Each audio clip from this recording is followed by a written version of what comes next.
Pro Group Management. Workers' comp that works for you.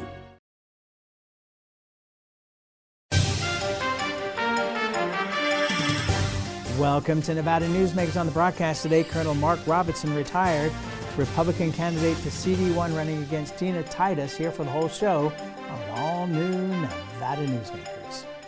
It's one of the oldest scams in Vegas. Make them think one thing and pull off another. Meet Sam Brown, or as Republicans call him, Scam Brown. Brown created a special fundraising committee he said would be used to elect Republicans. But instead, Brown pocketed money for his own campaign. In fact, fewer than 2% went to helping other candidates. Sam Brown, can't trust him to be for you. Win Senate is responsible for the content of this ad. Come one, come all, it's the $125,000 carnival of cash and prizes at Tamarack Casino. Get in on the fun with cash and free play prize drawings every Thursday and Saturday, including winners of up to $1,000 and a top prize of $5,000 guaranteed each week. Your good times are at Tamarack Casino. Save money and take transit. Did you know you can ride the bus all day for less than what it would cost you for a gallon of gas? Plan your trip now by going to rtcwashoe.com. Welcome to the Winnemucca Big R. Hi, I'm John Walker. Welcome to Big R Lovelock. Hi, I'm Rich Martin. Welcome to Fallon Big R. My name is Braden. Welcome to Big R Fernley. Hi, I'm Kelly. Welcome to Big R Sparks.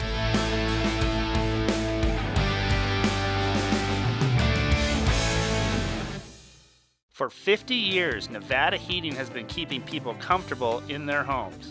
At Nevada Heating, call the Do It Right guys and get the air conditioning back on today.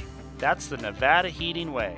Why sweat for days on end when Nevada Heating can get your air conditioning fixed today? Call us today and we'll fix it today at 323-5585 or schedule us on our website at nevadaheating.com. This is Nevada Newsmakers with host Sam Shad on No Holds Barred Political Forum. Now, from the Nevada Newsmakers broadcast headquarters, here is Sam Shad. And back on Nevada Newsmakers, we're pleased to welcome to the program Colonel Mark Robertson, retired. He's running for U.S. Congress in CD1 against Tina Titus. Pleasure to have you on the program, sir. Thanks, Sam. I'm glad to be here. You served 30 years in the military, 10 different countries, including Afghanistan, Kuwait, Qatar, and Iraq. So I wanted to start out, if you don't mind, with getting your take on what's going on currently in the Middle East with Israel, Gaza, and the potential retaliation of Iran. Your thoughts, sir?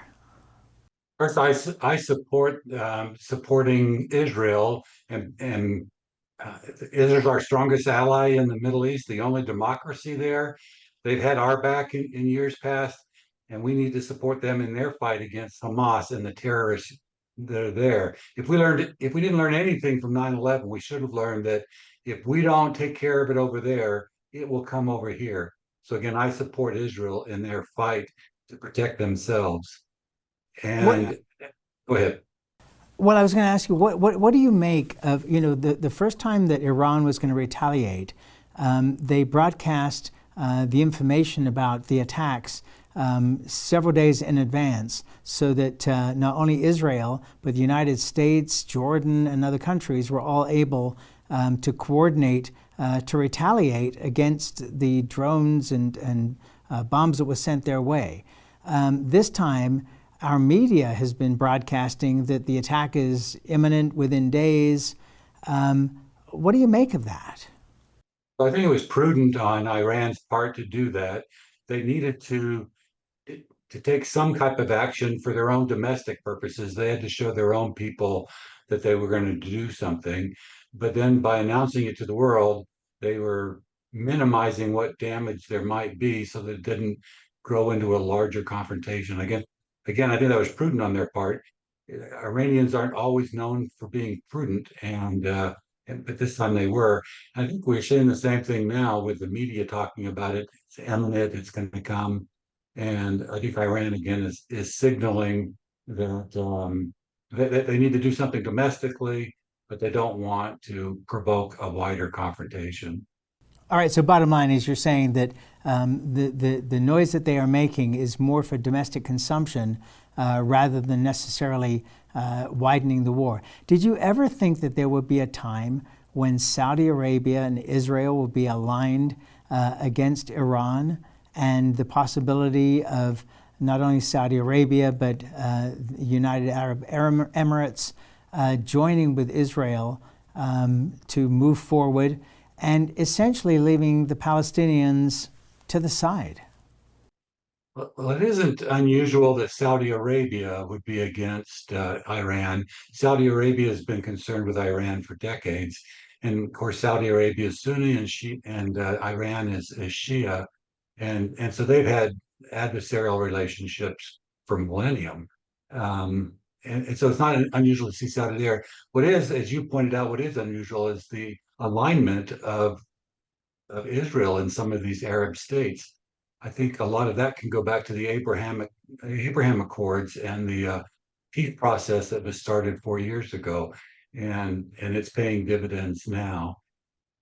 And as for the Palestinians, the Arab world has kind of left them out in the cold ever since the 1940s, since the state of Israel was created.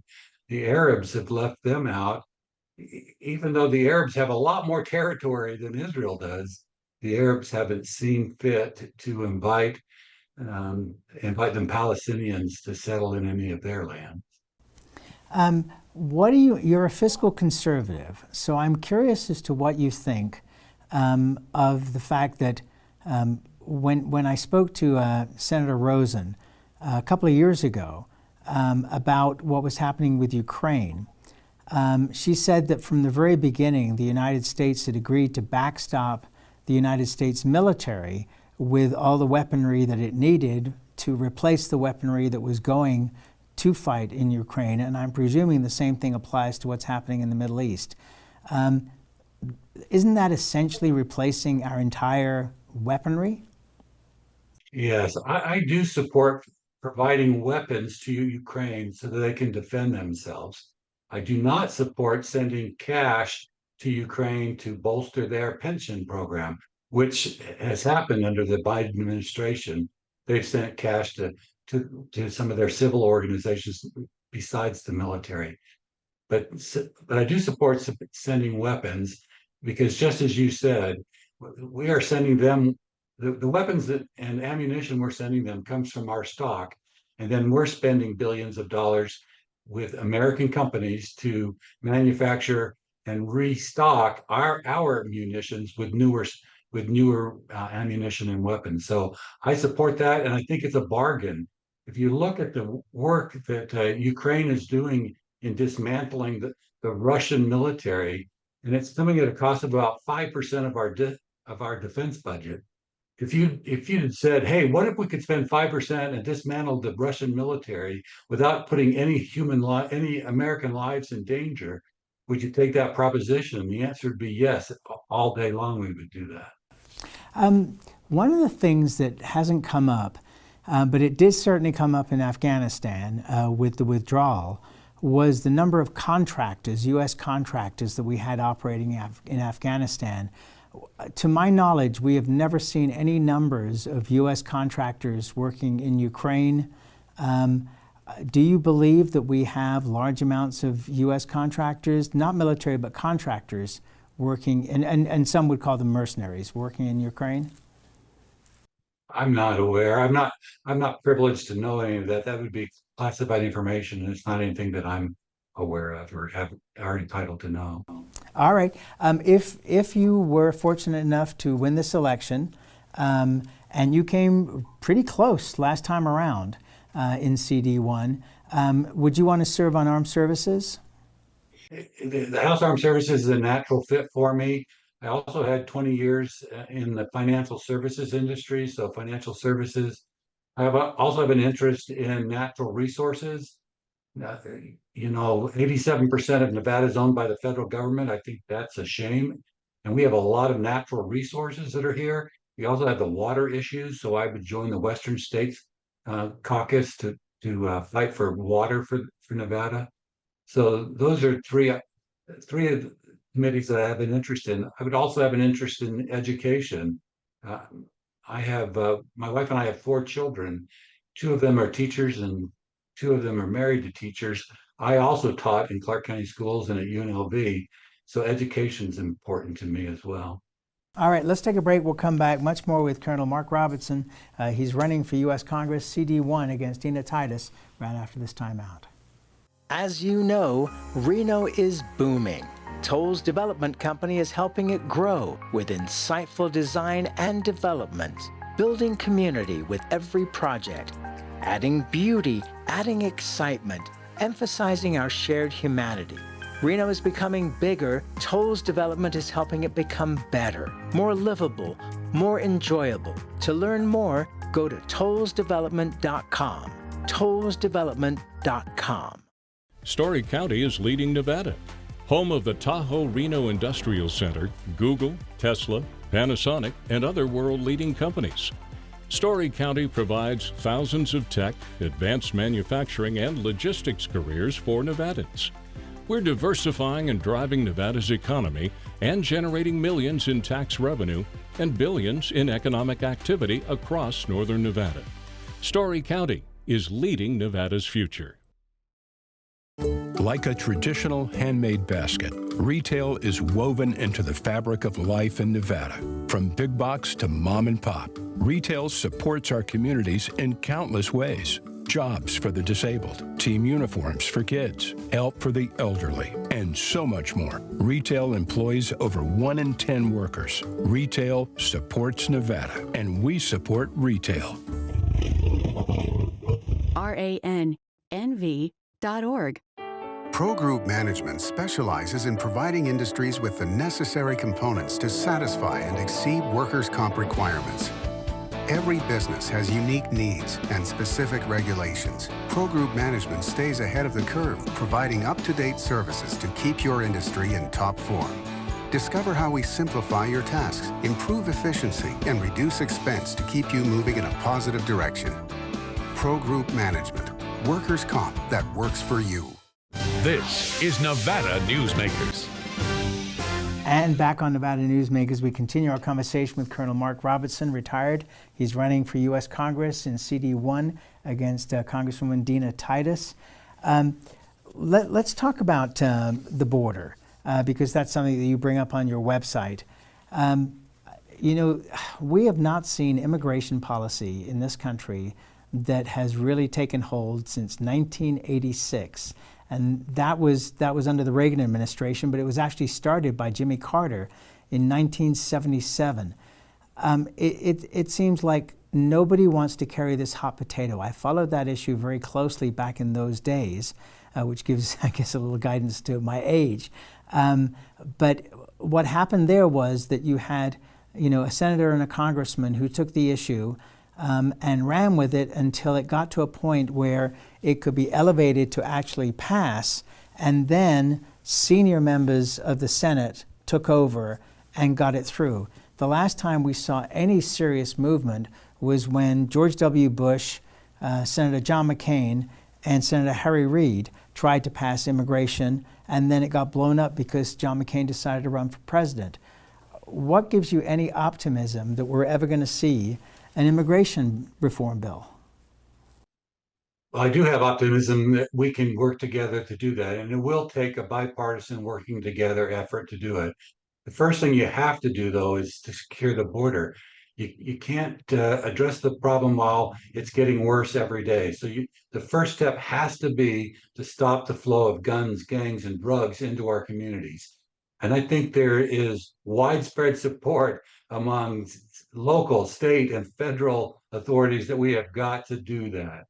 And so once you've secured the border, then we've got to reform our immigration laws. We need to make it difficult for people to break our laws and to stay in our country, but make it easy for those who we need to come into our country to come into our country.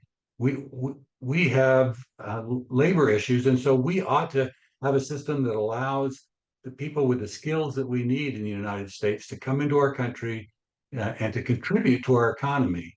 And so I am all for first securing the border and then amending and changing and reforming our immigration laws to make it hard to come in but easy for those who have the skills that we need.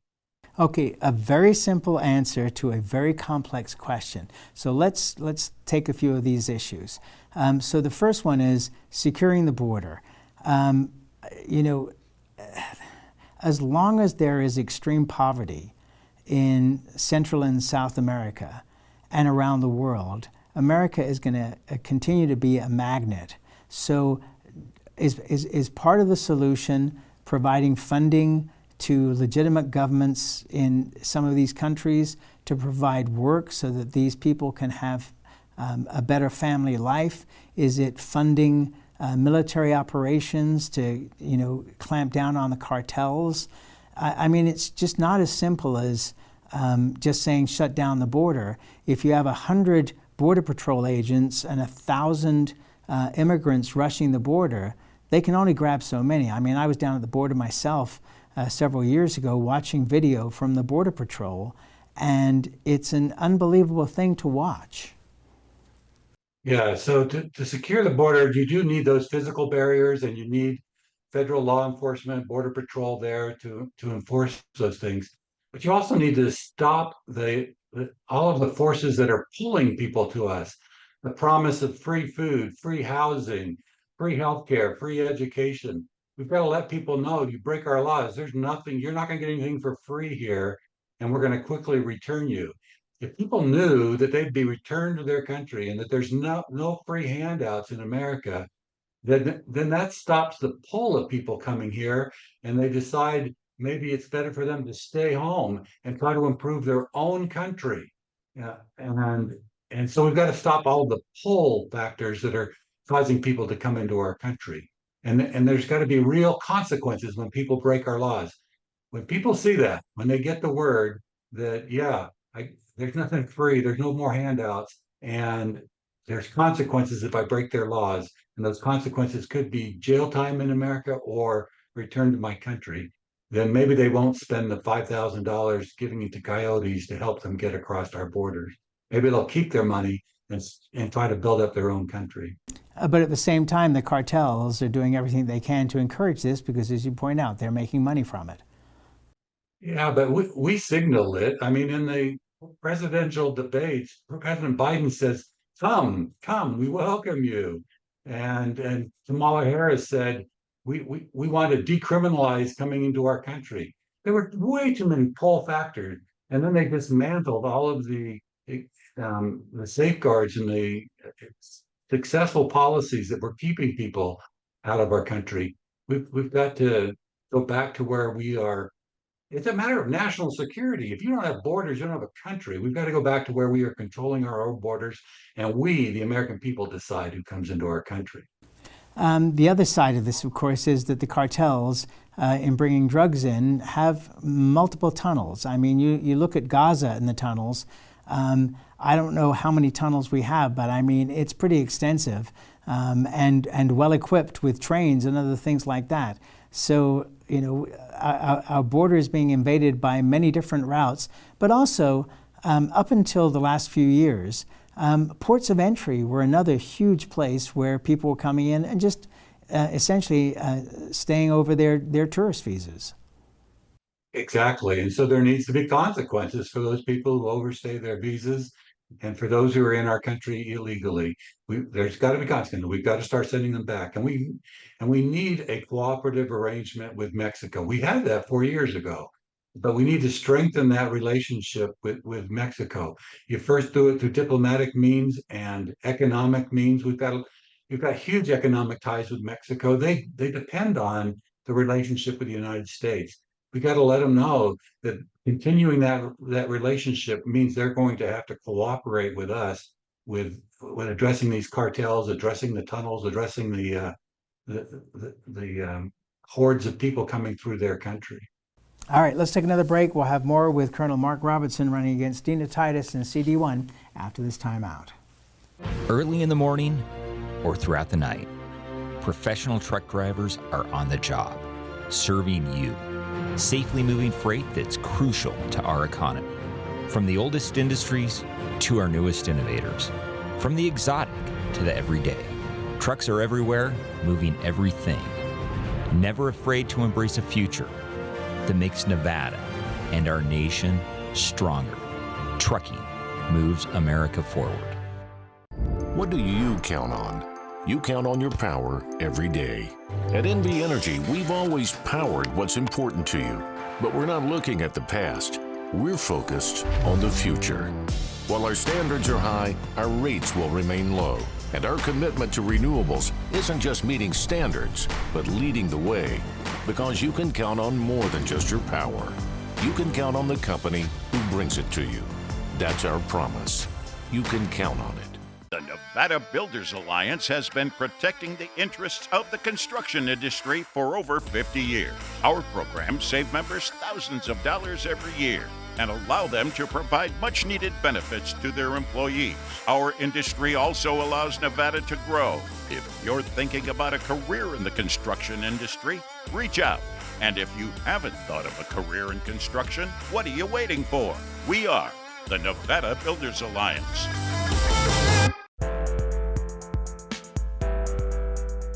They want us to believe we only have two options. That's just not working anymore. I've never been a follower. I'm a businessman and entrepreneur. I'm ready to forge a new path to secure our future. One that keeps Northern Nevada free, fair, and wild. A path that means freedom for all, including affordable housing. I'm Greg Kidd, and I approve this message because I'm not from either political party. I'm for Nevada. This is Nevada Newsmakers. And back on Nevada Newsmakers, we continue our conversation with Colonel Mark Robertson, retired for U.S. Congress, CD1, running against Dina Titus. One of the things you talk about on your website is term limits for Congress. You want to limit terms to no more than 12 years. By the way, good luck on that. Yeah, it is aspirational. I don't think it's reasonable to expect that the people who are in those positions would vote to themselves out of office. And so it is aspirational. But I believe that the founders of our country never envisioned a permanent political class.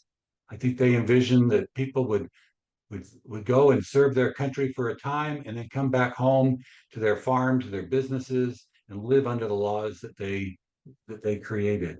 When Dina Titus brags about being in politics for 35 years, I think she should be embarrassed that she hasn't lived in the real world under those laws that she's created. I think term limits would go a long way to help to stop the polarization that's going on and to find fresh people with fresh ideas. All right, but let me play devil's advocate here and throw out that if you are elected to Congress, you would be number 435 in the pecking order. And it would take years and multiple times of being sent back to Congress to gain enough seniority to be able to carry out some of the things that you would like to do. If you look at Congressman Mark Amadei, he has been in Congress for a long time before he got to be one of the cardinals and in charge of these funding bills. So your first years would be spent essentially doing constituent services, would you not? Yeah, you're absolutely right. I'll be one of 435. And I'm running for the House of Representatives. So the president represents the entire country, the Senate represents the state. I will represent the 750,000 people that are in my district. And I would be proud to be doing constituent representation and constituent services. If somebody's Social Security check's not right, they should call me. If their veterans benefits haven't started, they should call me. If they are having to wait outside in the sun for an hour and a half to get into the Medicare office, they should call me. It'll be my job to make sure the federal government is working for the people of my district. I would relish the role of being able to take care of my constituents. I hear over and over again that people are frustrated because they can't get Dina Titus to respond to their pleas for help. I'm running so that I will be there for their pleas for help. And I would enjoy that role of being a servant to the people who send me to Washington, D.C. And I just want to point out that Dina Titus will be on this program during September when we're in D.C., and she will have a chance to be able to respond to you there. one of the things that you talk about on your website is control spending and stop inflation. This would be a great Republican talking point, except for the fact that we've seen both sides of the aisle go completely bonkers in terms of spending. I mean, we're at close, and I think you point this out, to $35 trillion in debt.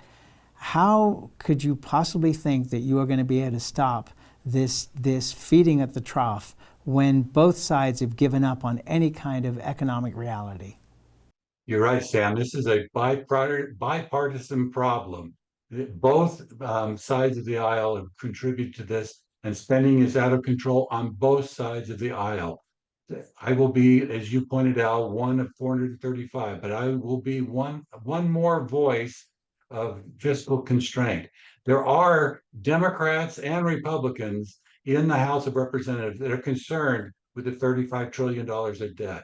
And I will work and join forces with those people who are concerned with the level of debt and do not want to burden our children and our grandchildren with this level of debt. We don't have to guess what happens when you continue to print, borrow, and spend money that you don't have. We can look at Zimbabwe and Venezuela and in ancient times at Rome and Greece and see what happens to a country, a civilization that goes into this kind of debt. It can be the death of a country. This is a serious issue. Unfortunately, there's not enough that are taking it serious, but I will join my voice with those other voices who do think it's a serious issue, and will take principled action to try to reverse this trend of government spending. And that's where we have to leave it. I thank you so much for doing this. Good luck on the campaign trail. Colonel Mark Robertson running for U.S. Congress against Dina Titus. We appreciate you taking the time, sir. Thank you, Sam. I appreciate being here. You're welcome, and we'll be right back.